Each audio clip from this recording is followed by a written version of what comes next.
नमस्कार दोस्तों अगर आपको पाकिस्तान और इंग्लैंड के बीच खेला गया इस T20 वर्ल्ड कप का फाइनल और क्रिकेट इतिहास का सबसे रोमांचक महामुकाबला पसंद आया हो तो इस वीडियो को आप एक लाइक जरूर करें। इस वीडियो का लाइक टारगेट 400 लाइक्स का है, तो दोस्तों इस वीडियो को आप दिल से लाइक जरूर करें। दोस्तों T20 वर्ल्ड कप 2022 के फाइनल और इतिहास के सबसे रोमांचक महामुकाबले में फिर एक बार क्रिकेट इतिहास की दो बड़ी टीमें एक दूसरे से भिड़ी। इस बार बाबर आजम की पाकिस्तान की टीम के सामने जॉस बटलर की इंग्लैंड की टीम खड़ी थी। इस रोंगटे खड़े कर देने वाले महामुकाबले में इंग्लैंड के कप्तान जॉस बटलर ने टॉस जीता और पहली गेंदबाजी का फैसला लिया और पाकिस्तान की टीम को पहले बल्लेबाजी के लिए आमंत्रित किया। उसके बाद रनों की बारिश करने के इरादे से पाकिस्तान के दो दिग्गज ओपनर बल्लेबाज मैदान में उतरे। मोहम्मद रिजवान और पाकिस्तान के कप्तान बाबर आजम के कंधों पर इस महामुकाबले में अपनी टीम को एक विस्फोटक ओपनिंग शुरुआत दिलाने की एक बड़ी जिम्मेदारी थी।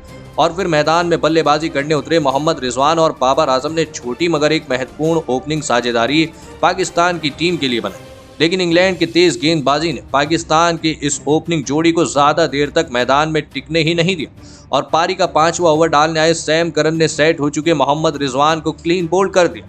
आपको बता दें कि मोहम्मद रिजवान इस मुकाबले में 14 गेंदों में 15 रन बनाकर आउट हो गए। जी हां, आपको बता दें कि मोहम्मद रिजवान के आउट हो जाने के बाद अब पाकिस्तान की टीम की तरफ से मोहम्मद हारिस बल्लेबाजी करने मैदान में उतरे।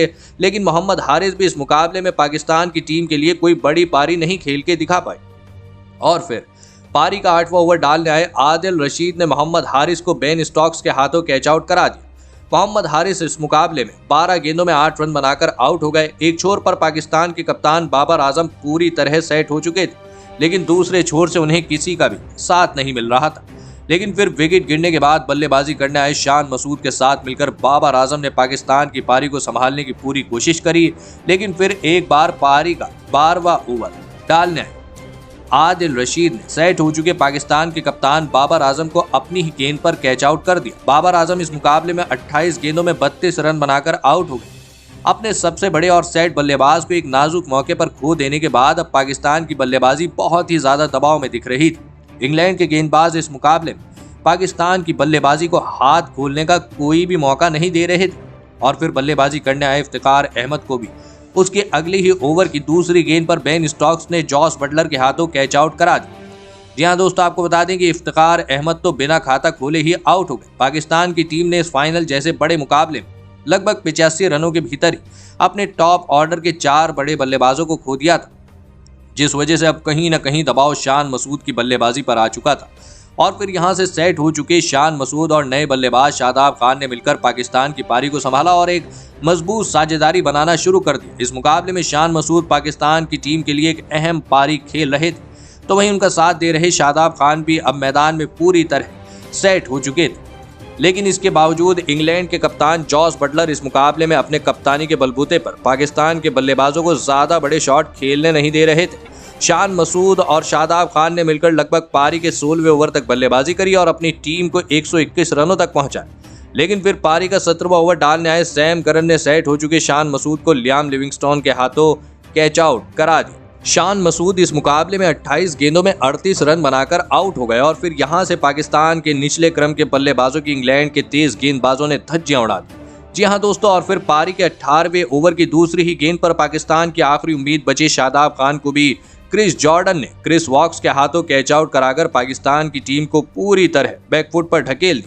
शादाब खान इस मुकाबले में 14 गेंदों में 20 रन बनाकर आउट हो गए। जो पाकिस्तान की बल्लेबाजी भारतीय टीम से बेहतर होने की बातें कर रही थी, वो पाकिस्तान की बल्लेबाजी इंग्लैंड की गेंदबाजी के सामने खड़ी भी नहीं हो पा रही थी। और फिर अंत में पाकिस्तान की पूरी पारी ने इंग्लैंड के गेंदबाजी के सामने घुटने टेक दिए और इस फाइनल मुकाबले में पाकिस्तान की टीम ने 137 रनों का लक्ष्य इंग्लैंड की टीम के आगे रखा। उसके बाद पाकिस्तान से मिले 138 रनों के लक्ष्य का पीछा करने इंग्लैंड के दो दिग्गज ओपनर बल्लेबाज मैदान में उतरे। इंग्लैंड के कप्तान जॉस बटलर और एलेक्स हेल्स के कंधों पर इस फाइनल जैसे महामुकाबले में अपनी टीम को एक विस्फोटक ओपनिंग शुरुआत दिलाने की एक बड़ी जिम्मेदारी थी। लेकिन पाकिस्तान की तेज गेंदबाजी ने इंग्लैंड की इन उम्मीदों को पहले ही ओवर में तोड़ दिया और पारी का पहला ओवर डालने आए शाहीन शाह आफरीदी अपने इस ओवर की आखिरी गेंद पर एलेक्स हेल्स को क्लीन बोल्ड कर दिया। एलेक्स हेल्स इस मुकाबले में 2 गेंदों में बस 1 रन बनाकर आउट हो गए। एलेक्स हेल्स के जल्दी आउट हो जाने के बाद अब इंग्लैंड की टीम की तरफ से फिलिप सॉल्ट बल्लेबाजी करने मैदान में उतरे, लेकिन उनके साथ ही खिलाड़ी और इंग्लैंड के कप्तान जॉस बटलर इस मुकाबले में भी खतरनाक अंदाज से बल्लेबाजी कर रहे थे। जॉस बटलर ने आते ही लगातार चौके लगाकर पाकिस्तान की गेंदबाजी में पाकिस्तान की गेंदबाजी को दबाव में डाला, लेकिन नए बल्लेबाज फिलिप सॉल्ट उनका साथ ज्यादा देर तक नहीं निभा पाया और पारी के चौथे ओवर की तीसरी गेंद पर हारिस रऊफ ने फिलिप सॉल्ट को इफ्तिखार अहमद के हाथों कैच आउट करा दिया। आपको बता दें कि फिलिप सॉल्ट इस मुकाबले में 9 गेंदों में 10 रन बनाकर आउट हो गए। पाकिस्तान की टीम लगातार इंग्लैंड के बल्लेबाजों को आउट करती जा रही थी, जिस वजह से कहीं ना कहीं अब इंग्लैंड की बल्लेबाजी दबाव में थी। लेकिन अब विकेट गिरने के बाद इंग्लैंड के सबसे बेहतरीन ऑलराउंडर यानी बेन स्टोक्स बल्लेबाजी करने मैदान में उतरे, लेकिन उनके साथ ही खिलाड़ी और सेट हो चुके इंग्लैंड के कप्तान जॉस बटलर को पारी के छठे ओवर की तीसरी गेंद पर हारिस रऊफ ने मोहम्मद रिजवान के हाथों कैच आउट करा दी।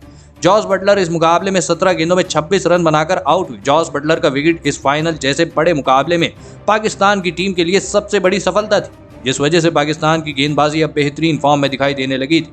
पाकिस्तान के कप्तान बाबर आजम भी अपनी गेंदबाजों में लगातार बदलाव कर रहे थे, लेकिन अब विकेट गिरने के बाद बल्लेबाजी करने आए हैरी ब्रूक ने बेन स्टोक्स के साथ मिलकर इंग्लैंड की पारी को संभाला और एक अहम मौके पर एक मजबूत साझेदारी बनाना शुरू कर दी। बेन स्टोक्स और हैरी ब्रूक की यही साझेदारी अब मजबूत स्थिति में पहुंच चुकी थी। दोनों ही खिलाड़ी अब पूरी तरह सेट हो चुके थे। जी हाँ दोस्तों, आपको बता दें कि खासकर बेन स्टोक्स जैसे सबसे अनुभवी खिलाड़ी के कंधों पर अब अपनी टीम को जिताने की पूरी जिम्मेदारी आ चुकी थी। बेन स्टोक्स और हैरी ब्रूक ने मिलकर लगभग पारी के 12वें ओवर तक बल्लेबाजी करी और अपनी टीम को 84 रनों तक पहुंचाया, लेकिन इसके बावजूद भी पाकिस्तान के गेंदबाज इस मुकाबले में लाजवाब गेंदबाजी कर रहे थे और इसी के चलते पारी का 13वां ओवर डालने आए शादाब खान सेट हो चुके। हैरी ब्रूक को शाहीन शाह अफरीदी के हाथों कैच आउट करा दिया। हैरी ब्रूक इस मुकाबले में 23 गेंदों में 20 रन बनाकर आउट हो गए। आपको बता दें कि पाकिस्तान के गेंदबाज इस मुकाबले में शानदार फॉर्म में नजर आ रहे थे। पाकिस्तान का हर एक तेज गेंदबाज इस मुकाबले में अपनी टीम को जिताने की पूरी कोशिश कर रहा था। पाकिस्तान की तेज गेंदबाजी का खौफ अब साफ तौर पर इंग्लैंड के बल्लेबाजी पर दिखने लगा था। अब ये फाइनल मुकाबला पूरी तरह फंस चुका था। अभी इंग्लैंड की टीम को जीत के लिए आखिरी 5 ओवरों में 41 रनों की आवश्यकता थी। पाकिस्तान के गेंदबाजों की लाजवाब गेंदबाजी की वजह से मुकाबला अंत में रोमांचक हो चुका था, लेकिन इसी मौके पर मुकाबले में एक उलटफेर हुआ और पारी का 16वां ओवर डालने आए शाहीन शाह अफरीदी चोटिल होने की वजह से अपना ओवर पूरा नहीं कर पाए और इस ओवर को पूरा डालने इफ्तिखार अहमद को डालने को दिया और इस ओवर में बेन स्टोक्स ने अपने हाथ खोले और आखिरी 2 गेंदों पर एक चौका और एक छक्का लगाकर इस ओवर में 13 रन बटोर लिए, जिस वजह से अब मुकाबले में इंग्लैंड की टीम को जीत के लिए आखिरी 4 ओवरों में 28 रनों की आवश्यकता थी। शाहीन शाह अफरीदी का गेंदबाजी न डालना पाकिस्तान के लिए सबसे बड़ी गलती साबित हुई, लेकिन अभी भी मुकाबला खत्म नहीं हुआ था। पाकिस्तान के गेंदबाज अपनी पूरी जी जान लगाकर इंग्लैंड को रोकने की कोशिश कर रहे थे, लेकिन फिर पारी का 17वां ओवर डालने आए मोहम्मद वसीम की इस ओवर में मोइन अली और बेन स्टोक्स ने मिलकर 16 रन बटोर लिया और लगभग इस मुकाबले को यहीं पर खत्म कर दिया। अब इंग्लैंड की टीम को जीत के लिए आखिरी 3 ओवरों में 12 रनों की आवश्यकता थी। आपको बता दें कि इंग्लैंड की टीम इस मुकाबले को जीतने से चंद ही कदम दूर थी, लेकिन फिर उसके अगले ओवर में इंग्लैंड की टीम को 5 रन मिले। इस वजह से अब इंग्लैंड की टीम को जीत के लिए आखिरी 12 गेंदों में 7 रनों की आवश्यकता थी, लेकिन उसके अगले ओवर की दूसरी गेंद पर मोइन अली क्लीन बोल्ड हो गए। मोइन अली ने इस मुकाबले में 13 गेंदों में 19 रनों की शानदार पारी खेली, लेकिन इसके बावजूद बेन स्टोक्स ने इस ओवर में एक शानदार चौका लगाकर इस मुकाबले में अपना शानदार अर्धशतक पूरा कर लिया और इसी के साथ इंग्लैंड की टीम ने 5 विकेट से रोंगटे खड़े कर देने वाले फाइनल मुकाबले में जीत हासिल करके इस T20 वर्ल्ड कप 2022 की चैंपियन टीम बन गई। दोस्तों, इस क्रिकेट इतिहास के सबसे रोमांचक मुकाबले में इंग्लैंड की टीम ने पाकिस्तान की टीम को हराकर इतिहास रच दिया। जी हाँ, इंग्लैंड की इस जीत में बेन स्टोक्स ने सबसे बेहतरीन प्रदर्शन करके दिखाया।